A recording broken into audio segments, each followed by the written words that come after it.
Hey guys. All right, this week we are going to be talking about a group of people that I kind of dismissively called the B teamers. They're fantastic. I mean, all of them are smarter than I am.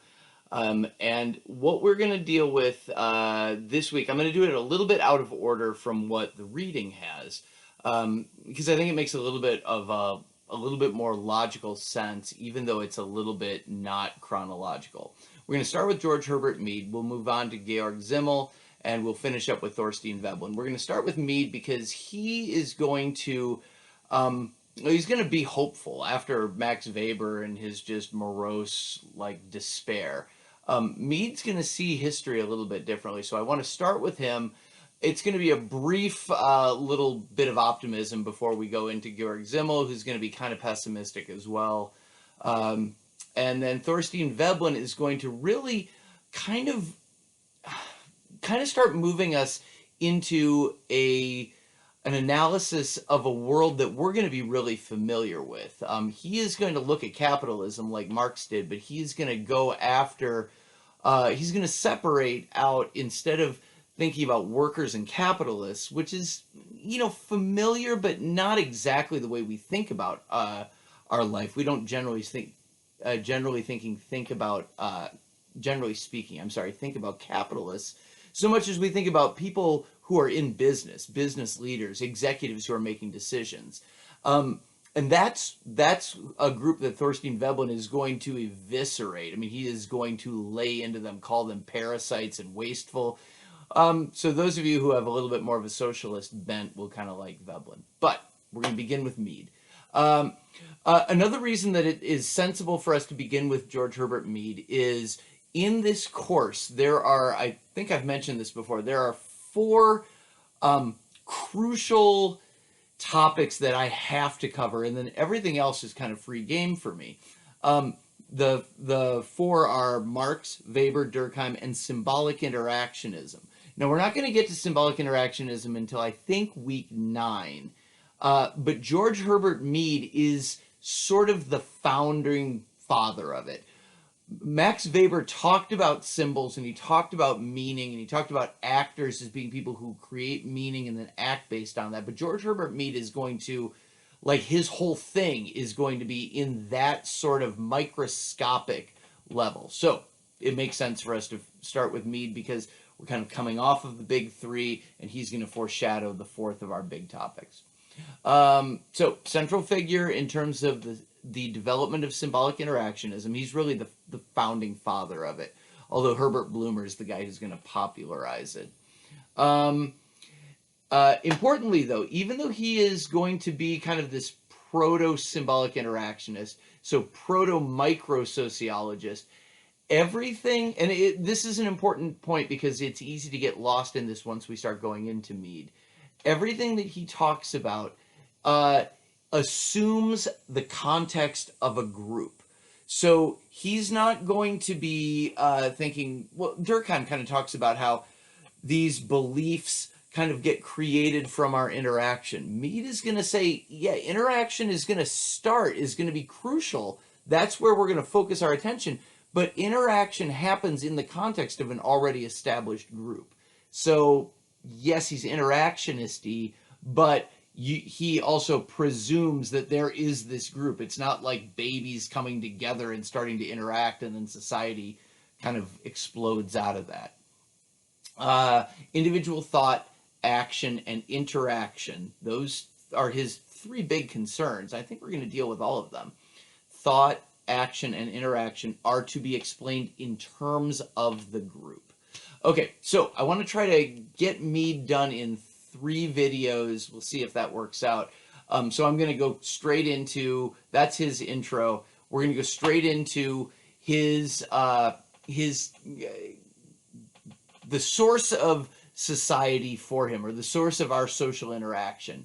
And it's the difference between the play stage and the game stage of development. So Mead, unlike everybody else, is going to start out with kids. He starts out saying, okay, so you got a baby. Presume a baby. And what happens with the baby? Well, as the baby progresses into some sort of play, one of the first things this baby does is he or she starts impersonating people. Now, don't get all child development-y on me. I know that that's not like the first thing. I have kids, and they start out just playing with toys, and there's no impersonation. But let's bear with Mead for a second. So the first stage that he's concerned with in terms of sociological development is what he calls the play stage. And this is the way he defines it, really importantly, is that it's impersonating somebody. He talks about impersonating parents. In the book, they talk about impersonating SpongeBob or Dora or whatever. But that's the idea, is I am, and then I act like that person. Now, that part's not unfamiliar. The part that's cool for Mead is that he says, in doing that, in pretending I'm my mom or my dad or SpongeBob or whoever, I begin to develop the ability to think about who I really am from that other perspective. So I'm impersonating somebody, and I can then think about who I really am. This is a crucial developmental stage, and he calls it the play stage. The development, the idea that gets developed here is what he calls reflexivity. So it's the ability to reflect. I don't know why it's not reflectivity. He was writing in the early 20th century, I guess. It's the ability to reflect on a person's self from the perspective of somebody else. Reflexivity. And that's what we get out of the play stage for Mead. And it's important because it begins with our ability to see the world from somebody else's perspective. It is foundational for the bigger step, which is the game stage. In the game stage, now, and the metaphor that he really used was baseball.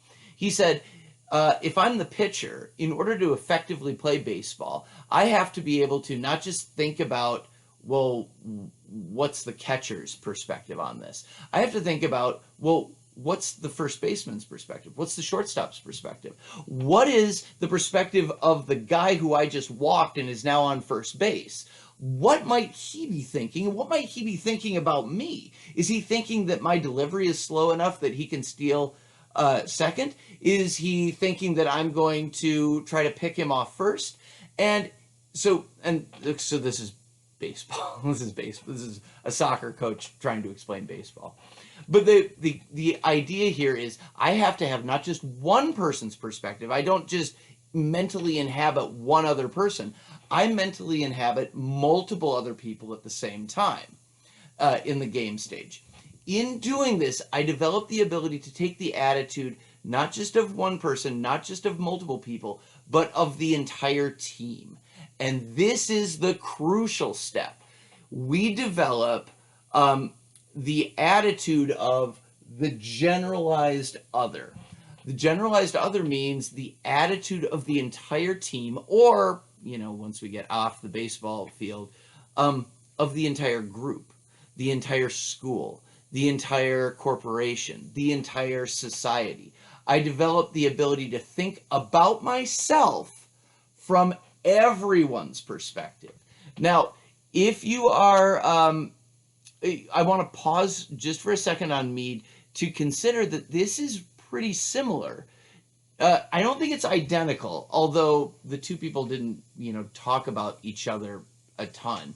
But it's pretty similar to Durkheim's idea of the collective conscience. This sort of morality that comes from the society in general. It's not exactly the same thing. That it's not generalized other equals collective conscience. But the two concepts are related in the sense that we're talking about an individual being influenced by how he or she perceives the society in general to think about him or herself. Okay, the generalized other. Let me dial you down on my script for a moment. Okay, once we can develop the ability to take the attitude of the entire group, or to take the attitude of the generalized other, at that point, what Mead said is we have developed a self, or he would actually say the self. The self here, and I'm almost done with this. I know we're at 10 minutes. The self is not the way we colloquially define the self. For Mead, the self is an ability. It's a mental process. He says it is the ability to consider oneself from the point of view of other people, particularly from the point of view of the generalized other. That is the self. And so, again, to dial back to where I was introducing things, to have a self, you have to have a group for Mead. And you know, there is some degree of really distressing psychological research that bears this out. If you do any research or any reading on feral children or children who have been neglected by their parents, which is just horrible. I mean, like, you could take my word for it and not go do this research because it's just terrible. But what you have is people who do not have interactions with a group. They are either raised by wolves or they're locked in their basement. I mean, it sucks. I'm sorry to bring it up. But what they find is those people don't develop a self the way we would think of ourselves. They develop, and I don't mean this to be derisive or heartless, but they act more the way we would think of a dog acting. It's not thinking about things from different perspectives. It is impulse and reaction. Impulse and reaction. Meet my basic needs. Which is a horrible thing to consider, so I'm sorry I brought it up. But it bears on Mead's point that you develop what we consider to be a human being, a person who's capable of taking part in normal life by developing this capacity to evaluate yourself from the generalized other. So it depends. Your ability to be a person depends on you existing in the context of a group, which is a pretty great, deep insight to have. Let me see. Penultimate point, I think. If you think about your own life, you can think about, well, I actually take part in multiple groups. So I'm a part of the sociology faculty. I'm also part of a soccer club. I'm a part of my family. I'm part of a bunch of different groups. Mead would say then you have a bunch of different generalized others that you have to take account of, and therefore you have a bunch of different selves, a bunch of different perspectives that you would apply to yourself based on these other groups. Right, that's it. That's it for this one. Now we've got a self. We've gone through the play stage. We've gone through the game stage. We've got this self. We're able to evaluate ourselves from the perspective of the generalized other. All these babies have suddenly developed this, and now they're interacting with each other. So now what happens? We have the self. We have this ability to have a conversation in our own heads about ourselves. Now what do? Next video, we will talk about interaction, and it will be the foundation of symbolic interactionism. So I'll see you then.